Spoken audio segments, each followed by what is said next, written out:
Progressives. Welcome. Please find some place to have a seat, but not before you order something to eat and or drink from the Firefly.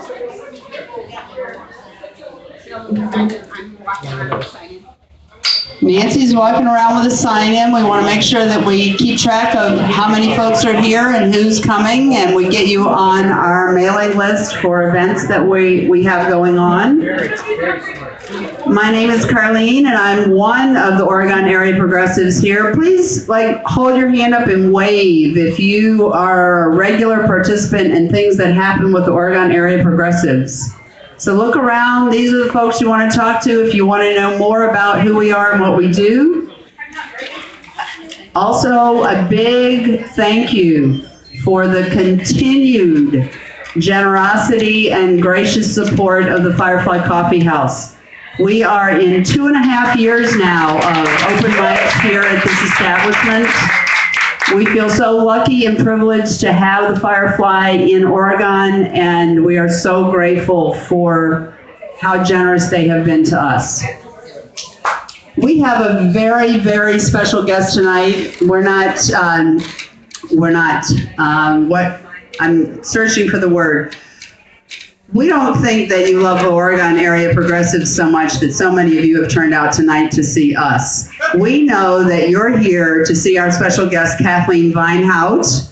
So, Kathleen is here, but before she comes up to the mic, we just want you to know about a few other things that are happening locally. Oregon Area Progressives are canvassing. We are canvassing for the Affordable Care Act. We want to make sure that the people who need this information the most are getting it. We have some sign-ups at the back, and what we're doing at this point is going mostly to apartments, rentals, duplexes and such around the city, or around the village, I should say. We're not quite a city. And giving information about how to get health care and about an upcoming event here in Oregon on the 13th at Rome Corners Intermediate School. Please spread the word about that. Pick up one of these flyers. Also, there are lots and lots of events that are happening at public libraries around the area, which are also listed here. So we just want to make sure that people know how they can get signed up for health insurance. If you are willing to help us with that, we are meeting here at the Firefly on Saturday at noon and Sunday at 3, which is after the Packer game. We're knocking if you're comfortable doing that, but if you're not comfortable doing that and would rather just leaflet, our biggest concern is that we want people who don't know how to get signed up to have that information. We're circling the telephone number since we're all aware that the website is not doing everything that it could be doing at this point.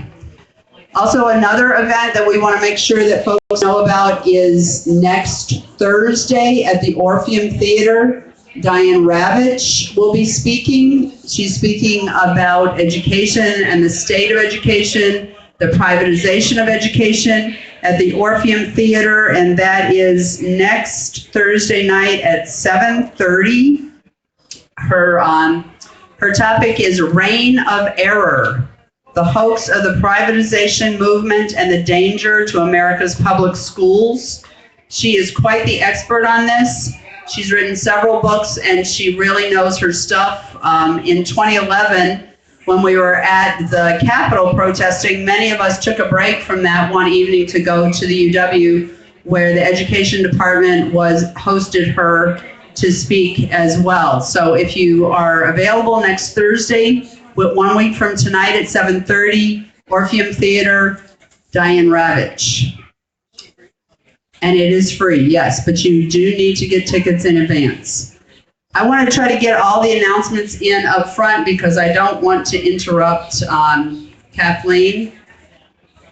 On the back table, there are also flyers, bright green flyers about Anderson Park Friends. Ro Parker, who is here, can you wave, Ro? is the person who has headed that up and is the president of Anderson Park Friends. Anderson Farm Park is a new county park that is being established here in Oregon Township, just south of the village. And Ro and Nancy, who is here somewhere, she's waving in the back, have been very active in getting this going, and last week had a very successful chainsaw training for getting rid of invasives in the park. So another thing that if you're interested, please make sure that you take that flyer. And last but certainly not least, one of the concerns that we've had as the Oregon Area Progressives is the growing need in our area for services such as the Oregon Brooklyn Food Pantry. We've been successful in helping the food pantry to extend its hours. The one evening a week one evening a month that it's open. And there's also a half sheet on the back table. If you take 3 cans of food to Berge Jewelry, which is just diagonally across the street, they will replace the battery in your watch for free. This has been a traditional Christmas gift from my husband. I own probably 7 watches that die every couple of years. And so in my stocking, I've gotten these watches that have had new batteries in them. And then I have a little bit of a choice about which watch I wear. I love watches, by the way. Watches and shoes. I could buy them a lot. And so I know that they're pretty expensive, and I always appreciate that gift. If you want to be able to help your community and get your battery watch replaced, take food to the Berge Jewelry, diagonally across the street, 3 cans of food, 1 watch battery. And that information is on the back table as well. So you probably heard enough of my voice. You didn't come here to hear me, but I appreciate your being patient with me. We are so privileged and happy to have our friend Kathleen Vinehout back with us again. We were privileged about 1.5 years ago to have her come and speak to us and get people really fired up about the importance of the elections that were happening in 2012. Now we've got another election coming up, and it's a year away, but we're all getting pretty psyched up about that because we know that change is in the air. So, without further ado, please help me welcome Senator Kathleen Vinehout.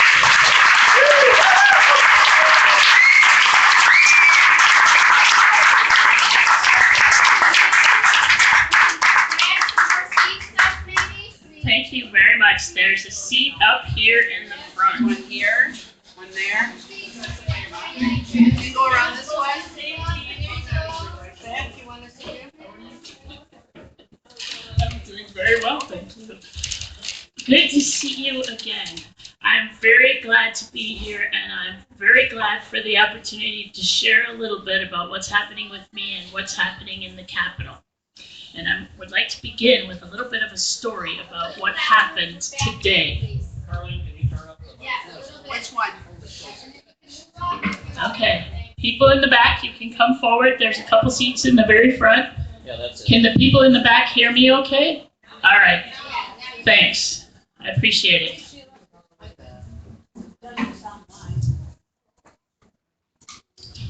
Everybody have a spot? Okay, that's very good. I had a gentleman ask me the other day, what's the difference between charter, choice, and voucher? I just don't understand that. They don't have anything like that around here. And Wisconsin is beginning to wake up to the fact that someone's out there want to dramatically change public education in Wisconsin. We heard a little bit that Diane Ravitch is going to be at the Orpheum Theater next week, and on the 14th, on Thursday, and I strongly suggest that you go, because if you had hung out in the Senate Education Committee today, you would know that something is afoot. We heard a lot about the expansion of statewide of private schools that got public money in something called a voucher. What we haven't heard very much about is something called privately operated independent charter schools. Now, most people think that charter schools are a good thing that the school district does to help innovate education and encourage teachers to think outside the box. And actually, the origin of the charter school was exactly that. But it has dramatically morphed into something that we wouldn't recognize. A few weeks ago, we had a hearing in the Senate Education Committee in which there was a woman from a company in California called Rocket Ship Education. And she testified about how Wisconsin needed to make its laws more friendly to out-of-state private operators of charter schools. Now, these are schools that are at least called public, and they're at least paid for with taxpayer dollars. But these folks did not want any type of oversight at all.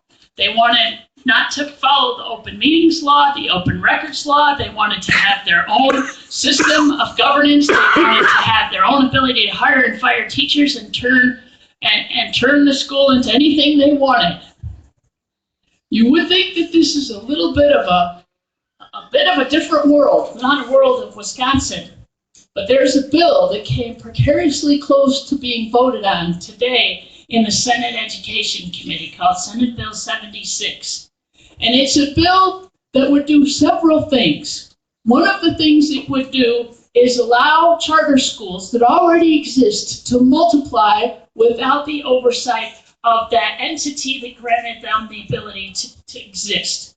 In this case, it was directed, evidently, at a certain school in Milwaukee that was authorized by the city council, the common council, and it's a school called Rocket Ship Education out of California. Yes, interesting. There was another part of this bill that would allow a school district to turn into a charter school. Now, basically what that means is not at all clear. And I asked the attorney for the legislative council that supports the legislature, I said, well, what rules do they not have to follow? And she said, well, there's about 20 of them here, and then there's some over here, and I really don't know. And I said to Senator Olson, the chair of the committee, I said, what problem are we trying to solve here, Mr. Chairman? And he said, well, and he kind of hemmed and hawed, and he said, those charter school people from out of state, they want to make a lot of changes, and they wanted some of these changes. And I said, well, what problem is it that the people of Wisconsin are facing that they want, that you think we need to change in this bill? Well, those charter school people, they wanted some changes, and we didn't give them everything they asked for. And I thought, I don't think we're getting a very clear answer. Now, Wisconsin Public Radio and a little inside group called the Wheeler Report were the only two media outfits at this hearing. There was no broadcast on Wisconsin Eye. If you went to the news and tried to find out about this hearing, you wouldn't find out much at all unless you happened to listen to Wisconsin Public Radio. But I will tell you in the end that they went to have a vote, and the chairman of the committee realized that there was one Republican missing. Senator Rookmere had gone off to the governor to have a bill signing, and she wasn't there to vote. And the chairman looked around and realized that if he called the question and there was a vote, the whole thing would have tied, which meant in the legislature it means it goes down. And so he said, I think I'm going to take the Democrats' concerns under advisement and adjourn the committee right now, and we'll come back to this soon. Well, this was delightful for me because I realized that I had an opportunity to spread the word about what was happening to public education. Now, I had just been in Beaver Dam last night, and I had been up in Merrill not too long ago, and I had been up in Indigo and up in Rhinelander, and of course I represent a community called Black River Falls. And I heard in many places I went to that there were many Tea Party people who liked private schools with public money that had gotten elected to the public school board. And in some cases, the school board had a majority of these people that are Tea Party people that hated public schools that had gotten elected to the school board. And in Blacksboro Falls, it was one person that was keeping that, there was one vote difference. And so I started to connect dots, and I thought, if you had a group of people that got elected to the school board that hated public education, and you have a company out of California that wants to take over Milwaukee public schools and turn all these schools into privately operated charter schools, and now you have a new law that these people can, the school can multiply unfettered in Milwaukee, and then all these rural schools, which are extremely strapped for cash, which are cut to the bare bones, which are doing everything they can to survive with their fingernails, that are now consolidating their sports programs, and the superintendent has 15 different hands, including teaching driver's ed and fixing the scoreboard. And we've gotten rid of all of the muscle and all of the fat, and the only thing left is the bone. And now the school board is taken over by Tea Party Republicans who hate public education, and the law changes to allow them to convert to a privately operated independent charter school. And I said to the Ledge Council attorney, do you suppose that you could put together a memo that could show the people of Wisconsin what this bill actually does and all the pieces of the law that these schools, which are public, would no longer have to follow? And she said, oh my, that's a very big job. It's a very big law, and I don't know if I can go through the whole thing. I just don't have the staff. So I made a call to my good friend, Tony Evers, the superintendent of public instruction, and he said, by damn, I'll get right on it. I've got a couple of lawyers that can help her. We'll put together something that you can make public so the people of the state know what happens if these public schools become charter schools. Because a part of this bill that we almost but didn't quite vote on, a part of the bill would say that the parents had no choice. They had to go to the public school that had become a privately operated charter school with public money, unless they managed to get in open enrollment to another school district, but that other school district would ultimately decide, not the parent. This is written into this bill that is before the Senate Education Committee right now today and almost got voted out of committee. That's how serious this is. And I can't tell you enough how much important it is to see Diane Ravitch's speech next Thursday, because she understands this, and she's been tracking this all across the state. I mean the country, and it's now landed in Wisconsin. Yep. Yes.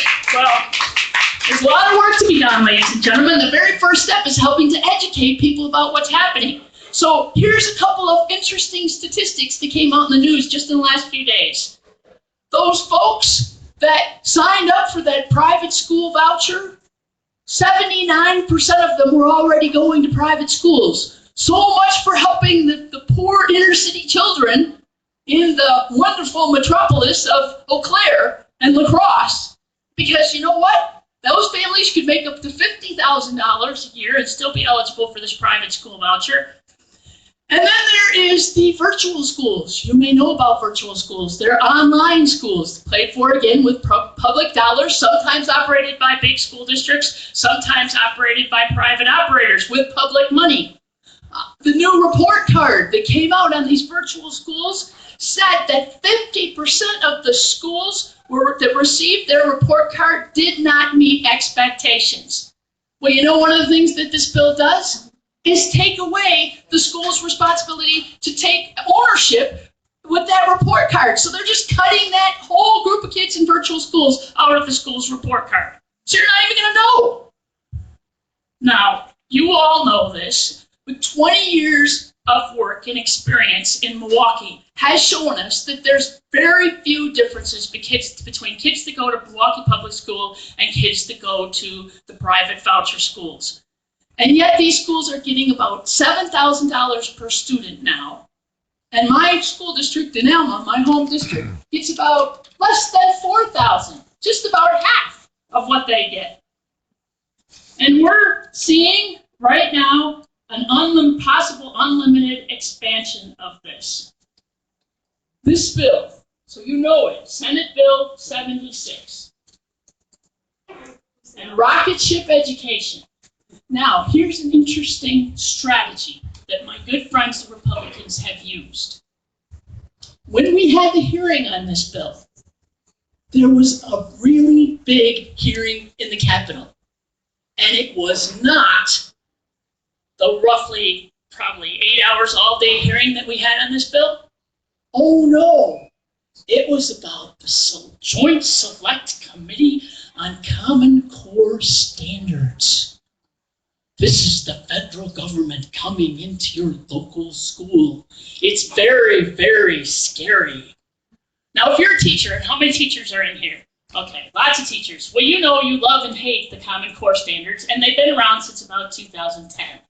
And basically, the idea is that you have standards that tell about how to teach, not necessarily what to teach. So you're not just telling kids to memorize, but you're also getting them to think.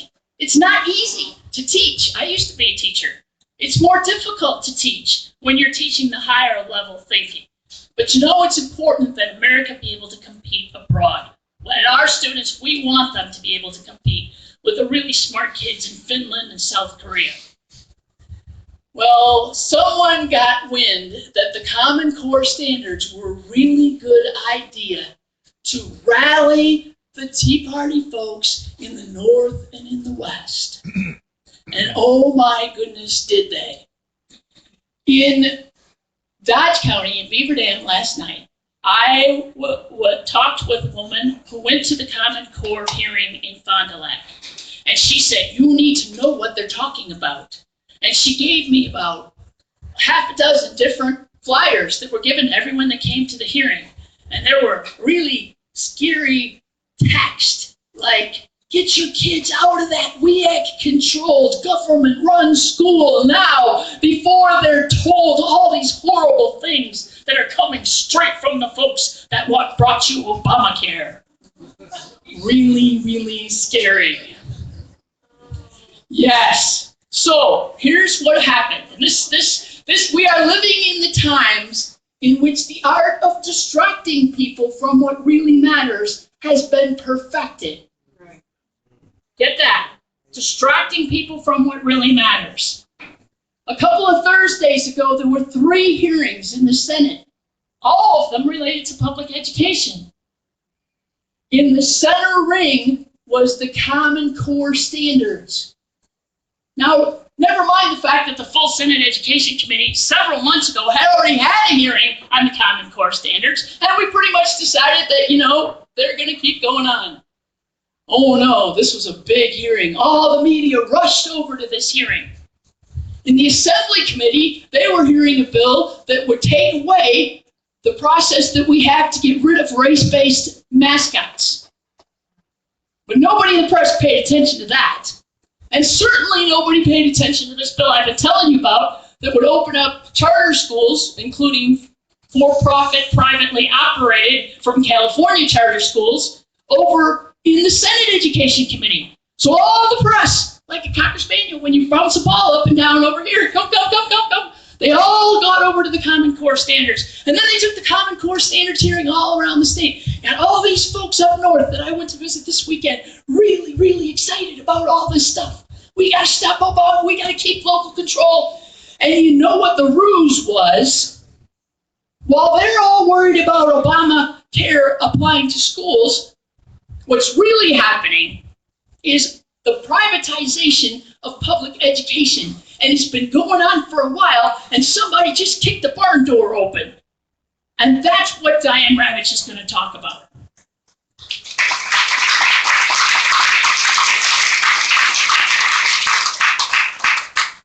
Now, I have to tell you one little piece about the Common Core Standards that you may have heard about. This is, just so you know that I'm not making all this stuff up, this is from the Milwaukee Journal-Sentinel. Common Core Standards debate heats up over payments by John Birch Group. You may remember the John Birch Group. Senator Lehman, God bless him, he noticed these folks that kept showing up and they weren't Wisconsin folks. And he said, did you come from, sir? Oh, I was down in Tennessee testifying at a Common Core hearing down there in Tennessee. Well, sir, who paid for you to come up here to Wisconsin and to come to Fond du Lac and Eau Claire and Madison and all these places? And the guy pulls out a check from his pocket and he looks at it and he says, well, it's this group. And the group was 100% paid for by the John Birch Society. They paid him $1,100, but according to the Milwaukee Journal Sentinel, they paid other folks $5,500 to come and testify at these Common Core standards. And they got all the Republican base up in the woods and in my neighborhood in Eau Claire, all revved up about this stuff. They're all worried about it. Meanwhile, there's an election. Meanwhile, there's 2 seats. Yes, there's 2 seats that are open right now. And guess who invested a great deal of money in the Republican primary? A group called, well, he's behind it, American Federation for Children Action Fund. Spent, and this is in the wonderful metropolis of Clark County, rural Clark County, for Scott Souter's seat. Spent $45,647 on mailers, online ads, and robocalls. And then they turned it around and did the same thing that was in the southern part of Milwaukee. And then they did the same thing for the Marshfield, Alderman, and the Clark County district. $45,095 in mailers, robocalls, and web ads. This is for an assembly seat in a special election where the turnout's going to be, 12%? $45,000, all paid for by the American Federation for Children Action